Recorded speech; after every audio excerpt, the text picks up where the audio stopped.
আসসালামু আলাইকুম। আশা করি আপনারা সবাই ভালো আছেন। আগামীকাল পুঁজিবাজার কেমন যেতে পারে এ বিষয়ে যদি আলোচনা করি, তাহলে আজকের মার্কেট নিয়ে একটু কথা বলবো। তারপর আগামীকাল মার্কেট কী হতে পারে এবং ২-১ টা নিউজ নিয়ে কথা বলতে চাই। আজকের মার্কেট নিয়ে যদি আমি বলি, তাহলে ইনডেক্স আজকে অনেক বেশি মাইনাস ছিল। তারপরও ৪ পয়েন্টের মতো মাইনাস করলো ইনডেক্স। ৩৯৭ কোটি টাকা। ভলিউমটা একটু বাড়ছে, এটুকুই। যদিও ওই ভলিউমটাকে আমি ফেক মনে করি। আদৌ ৩৯৭ কোটি টাকা তো লেনদেন হলো। আমি তো মনে করি যে ৯৭ কোটি টাকার লেনদেন হয়েছে কিনা সন্দেহ আছে। রিয়েল ট্রানজ্যাকশান যেটাকে বলে। আসলে মার্কেটটাকে এখন যে অবস্থা আছে, এখানে দেখানোর জন্য মার্কেটকে যে বাংলাদেশে পুঁজিবাজার বলতে একটা বিষয় আছে, এটাকে দেখাতে হবে, একটা ট্রানজ্যাকশান করতে হবে।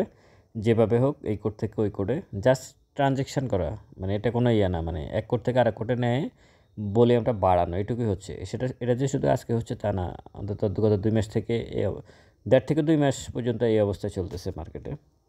যাই হোক, আজকের মার্কেটের পজিটিভ দিক যদি আমি আরেকটু বলি, সেটা হচ্ছে ইন্ডেক্স মোভার খুবই পজিটিভ। স্কয়ার ফার্মা 4.67, জিপিএসের 2.32 এবং বাংলাদেশ সাবমেরিন কেবল 1.88। তো এগুলা মোটামুটি আমি মনে করি যে মোটামুটি পজিটিভ আজকের মার্কেটে। গতকালকের তুলনায় আজকের মার্কেটটা একটু ভালো, এটা ঠিক আছে। এখন আগামীকাল মার্কেটের পরিস্থিতি, এখানে যে ক্যান্ডেলটা দেখা যাচ্ছে তার অবস্থান এবং আসলে যে জায়গায় এবং যে পজিশনে ক্যান্ডেলটা আছে, বা দুইটা অনেক বড় উইক আছে উপরে এবং নিচে, বডিটা অনেক ছোট, এটা খুব বেশি আসলে ভালো জায়গায় নাই, এটা বলার অপেক্ষা রাখে না। তবে এই ধরনের ক্যান্ডেল থেকেও কিন্তু মার্কেট ঘুরে, অতীতে ঘুরতে পারে। কিন্তু যেহেতু ভলিউমের অনেক কম, সেক্ষেত্রে মানে সেটা সময় বলবে। আমি মনে করি না যে খুব ভালো কিছু হতে পারে। এখন আগামীকালকে দেখা যাক। ভলিউম যদি বাড়ে তাহলে হয়তো মার্কেট ভালো কিছু হতে পারে।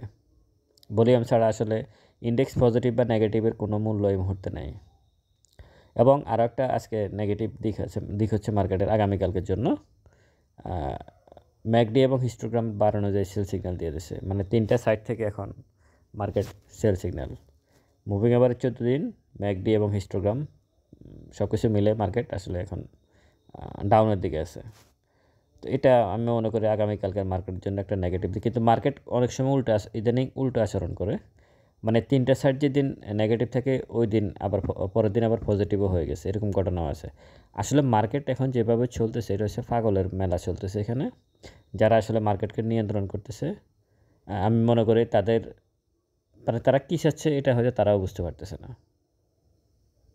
তারা যে কী করতে চাচ্ছে এটা তারাও বুঝতে পারতেছে না। তো সব কিছু মিলে আমি বারবারে বলি, মার্কেটে টিকে থাকতে হলে আসলে পরিস্থিতির আলোকে এন্ট্রি নিয়েই মার্কেটে টিকে থাকতে হবে। একটা সময় দিতে হবে এবং তারপর মার্কেটে টিকে থাকতে হবে। তো আগামীকাল মার্কেটে কংক্রিট ডিসিশন যদি আমি আসি, আসলে আপনারা একটু অবজার্ভ করবেন, মার্কেটটাকে দেখবেন আসলে মার্কেট কী আচরণ করে। ইন্ডেক্স প্লাস মাইনাসটা খুব বেশি ইম্পর্টেন্ট বিষয় না আগামীকালকের জন্য। আমি শুধু এটুকু বলি, গত কয়েকদিন তো এই যে 2টা লাল হলো, এর আগে একটা সবুজ, এর আগে অনেক বড় একটা সবুজ, তাতে মার্কেটে কী হয়েছে? সবুজ ক্যান্ডেল হয়ে কি মার্কেটে খুব বেশি কিছু হয়েছে? খুব বেশি কিছু হয় না কিন্তু। আপনার 700 টাকা শেয়ারের মধ্যে হয়তো 15-20টা 10টা যখন অনেক বড় সবুজ হয় ক্যান্ডেল, তখন হয়তো 8-10টা শেয়ার হয়তো 3% 4% করে বাড়ে। এখন 700 শেয়ারের মধ্যে আপনি 8-10টা শেয়ারকে কীভাবে ক্যালকুলেশন করে বের করবেন? এটা কি কঠিন? তাও আবার জাঙ্ক শেয়ার, তো সব কিছু মিলায় আপনারা একটু সাবধানতা অবলম্বন করবেন আগামীকালকের মার্কেটে। আর নিউজ যদি বলি, নিউজ হচ্ছে ডিএসসি 30-র যে সূচক, সেখানে আমি ভিডিও দিয়েছিলাম কিছুক্ষণ আগে। এখানে আসলে অনেকগুলো কথাই আমি বলছি এবং প্রতিটা কথাই বিশ্বাসযোগ্য আমি মনে করি। আপনারা আসলে এই মার্কেটে এই কারণে বারবার আমি বলি যে মার্কেটে টিকে থাকতে হলে ভালো কোম্পানিকে আপনারা দেখতে হবে, ভালো কোম্পানিতে এন্ট্রি নিতে হবে। দিন শেষে ভালো কোম্পানির বিকল্প নাই। আপনি হঠাৎ করে একটা শেয়ার কিনলেন, প্রফিট করলেন, এটা হয়। কিন্তু দিন শেষে মানে একটা সময়ের পরে আপনি তো একটা কাজ শুরু করতে গেলে তো সময়ের দরকার হয়। একটা ব্যবসা শুরু করতে হলে সময়ের দরকার হয়। একটা সময় গিয়ে আপনি দীর্ঘমেয়াদে আপনি হয়তো প্রফিট বের করতে পারবেন। কিন্তু এইখানে খুব দ্রুত প্রফিট করতে আসে, খুব দ্রুত আসলে লস করে। আপনি যেখানে ভালো ভালো কোম্পানিগুলোর প্রাইসও যখন ইন্ডেক্স পড়ছে কমে গেছে, সেক্ষেত্রে আপনি সবচেয়ে বেশি ক্ষতিগ্রস্ত কারা হয়েছে এই মার্কেটে? যারা জাঙ্ক শেয়ারে এন্ট্রি নিছে, ডিভিডেন্ড বেস শেয়ার ছিল না, তারাই কিন্তু সবচেয়ে বেশি ক্ষতিগ্রস্ত হয়েছে। সবচেয়ে বেশি তারা ক্ষতিগ্রস্ত হয়েছে। ক্ষতিগ্রস্ত সবাই হয়েছে, কিন্তু তারা সবচেয়ে বেশি ক্ষতিগ্রস্ত হয়েছে। তো সব কিছু মিলাই ভালো শেয়ারের সাথে থাকবেন। দাম বাড়তেছে, যারা আপনার শুনুন, আমি আর এখানে দেখি যে একজন বলল যে আপনারাও বি ক্যাটাগরি জেড ক্যাটাগরি করে কিনে প্রফিট করতেছেন। না, এটা আপনার ভুল ধারণা। আমার এখানে অনেকেই ভিডিও শুনে এবং অনেকের পোর্টফোলিও আমি ম্যানেজ করি। তাদের কাউকে আমি এই জাঙ্ক শেয়ার গুলো কিনে নেই, একজনকেও কিনে নেই। এবং যারা কিনেছে তারা কিন্তু খুব বেশি মানে আতঙ্কিতও না। এখানে দুইটা বিষয় আছে। একটা হচ্ছে আপনি মোটামুটি বুঝতে পারতেছেন আপনি বছরে 25 এখন এই মুহূর্তে হয়তো মার্কেট আজকে এক্স্যাক্টলি গত 1 মাসে মার্কেট যেভাবে চলতেছে এভাবে হয়তো 20 থেকে 25% প্রফিট করতে পারবেন হয়তো বছরে। এটা হতে পারে, এটা সম্ভব করা। এই মার্কেটেও 20% প্রফিট করা সম্ভব।